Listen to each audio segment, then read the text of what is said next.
Saya Patricia Angelique Edowisase, saya dari kelas 12 IPS 1 akan membuat video mengenai tugas sosiologi perubahan sosial, yaitu proses terjadinya lumpur lapindo. Di sini saya akan membahas mengenai faktor penyebab dari lumpur lapindo tersebut dan pengaruhnya atau dampaknya kepada lingkungan atau pada perubahan sosial yang terjadi di masyarakat tersebut.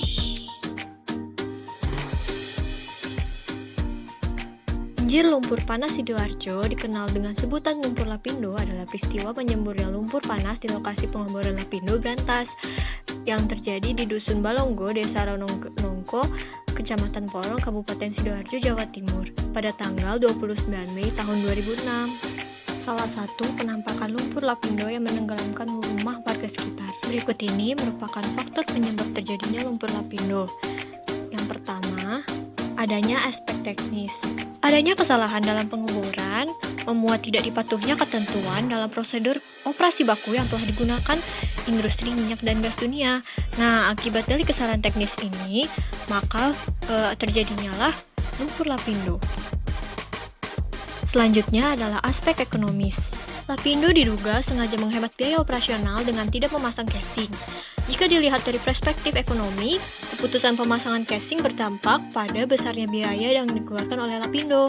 Yang ketiga ada aspek politik, di mana Lapindo berperan sebagai legalitas usaha telah mengantongi izin usaha kontrak bagi hasil production sharing contract dari pemerintah sebagai otoritas penguasa kedaulatan atas sumber daya alam. Nah, dari aspek politik ini, mereka dapat memanfaatkan kekuasaannya untuk mengebor atau mengeksploitasi alam melalui izin dari pemerintah.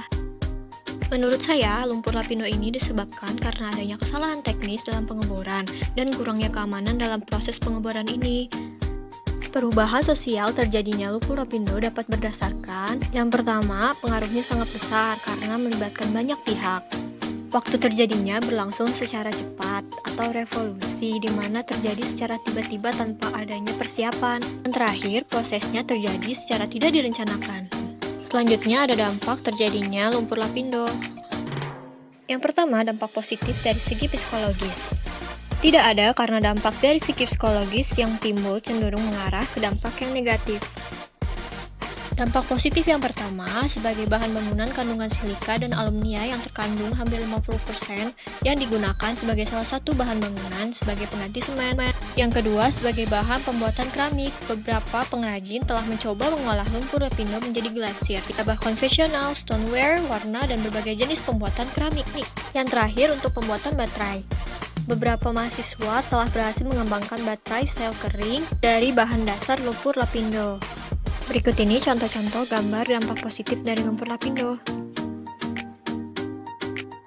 Dampak negatif dari segi psikologis yang pertama, adanya perubahan emosional di mana masyarakat merasa depresi, cemas, dan merasa harga dirinya sangat rendah. Yang kedua, perubahan kognitif, di mana menurunnya kemampuan untuk mengambil keputusan atau teringat-ingat hal-hal buruk dan salah persepsi. Yang ketiga, mekanis pengendalian, di mana mereka mengupayakan atau mempertahankan dirinya secara otomatis dari stres. Dampak negatif yang pertama, dari segi ekonomi, masyarakat sekitar menjadi kehilangan lapangan pekerjaan dan kawasan ekonomi di tempat tersebut mati. Yang kedua, dari segi politik, mereka membawa dampak citra buruk bagi pelaku yang juga merupakan anggota partai politik yang saling menyalahkan satu sama lain. Yang ketiga, dari segi sosial, masyarakat tidak mempunyai tempat tinggal dan harus mengungsi berpindah-pindah, dan ini berdampak pada tekanan sosial yang mereka terima. Solusi untuk mengatasi lumpur lapindo, yang pertama, membuat tanggul di sekeliling lapangan agar lumpur lapindo tidak menyebar. Yang kedua, membuat sistem tampungan-tampungan pengendalian di permukaan. Yang terakhir, penanggulangan subsurface untuk membuat sumur bor sebagai jalur keluarnya air lumpur.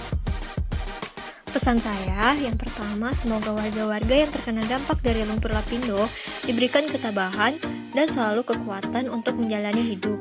Kalian bisa bangkit lagi menjadi manusia yang lebih kuat. Yang kedua, ingatlah selalu, Tuhan tidak pernah tidur. Ia tidak akan memberikan cobaan lebih dari kemampuan kalian. Selalu percaya padanya dalam keadaan apapun. Hidup dan mati Tuhan yang atur. Tidak dapat kita prediksi seperti kejadian lumpur lapindo ini. Sekian video yang dapat saya sampaikan. bermanfaat bagi kalian semua. Terima kasih. Dadah.